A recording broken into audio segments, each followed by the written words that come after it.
7 long years had drifted by like desert sand since Zaid fled the gates of Medina. The once youthful and hopeful messenger was now a man, weathered by sun and sorrow, living in a distant village under the borrowed name Haris. He found work as a humble late farmer, repetitive labor a feeble attempt to numb his conscience, but each sweet date he harvested, taste of ashes, and every prayer he offered felt trapped beneath the ceiling of his regret. He had married a kind woman from the village. They had been pleased with a young daughter, but even their love could not penetrate the deep chill of his secret. Every time a caravan arrived from the Medina, the heart would clench. He would watch from the shadows, searching the faces of the travelers for any sign of recognition. His life was a constant, exhausting performance of a man he was not. Meanwhile, in the heart of Muslim Ummah, Caliph Umar carried a burden of his own. He had not forgotten the bright-eyed young man who had vanished without a trace. In in the moments of quiet reflection, he would ask his companions, "Has there been any news of Zaid?" His tone was never accusatory, but laid with pastoral concern. Perhaps the responsibility I placed upon him was too great for his youth. He would ponder aloud, his heart heavy with ruler's guilt, but a far greater crisis now demanded his every waking moment. A devastating famine had seized the land.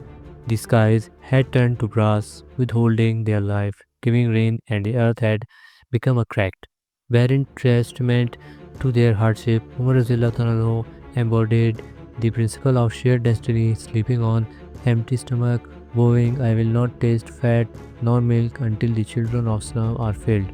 He became a whirlwind of action, organizing caravans, pleading for aid from neighboring provinces, and showing his people that their leader felt their hunger in his own soul.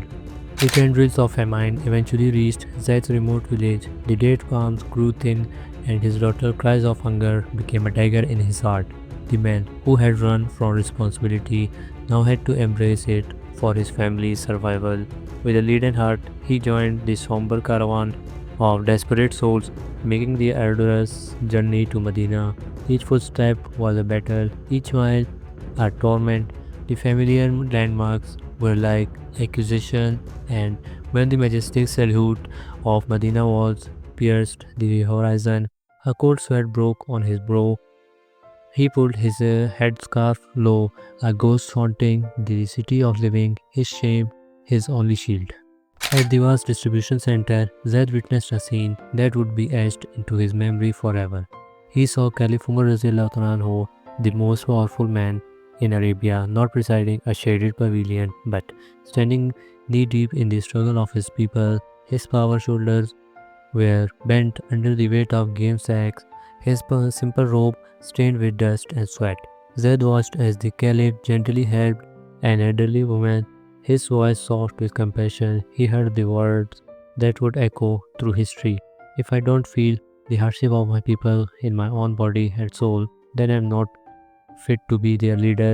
This was not stern, unforgiving judge of Zaid's nightmare. This was the father, a shepherd who would willingly enter the wolf's den to protect his flock. As Zaid shuffled forward in the line, his mind a storm of guilt and awe. A sudden commotion broke the rhythm of distribution. A man, his clothes smelling of river and fish, pushed his way through the crowd, his calloused hand held high. "O leader of believers, a miracle!" The fisherman cried out. "After all these years, my net pulled this from the river bed," and there nestled the fisherman's rough palm, catching the hard sunlight, was a simple rust streak of jade. It was the iron ring, the symbol of Zaid's failure. The proof of his broken trust. Time seemed to stop. The air vanished from Zaid's lung. This ring not has been lost to history. It had been waiting, a silent witness for this very moment to return and demand a final accounting.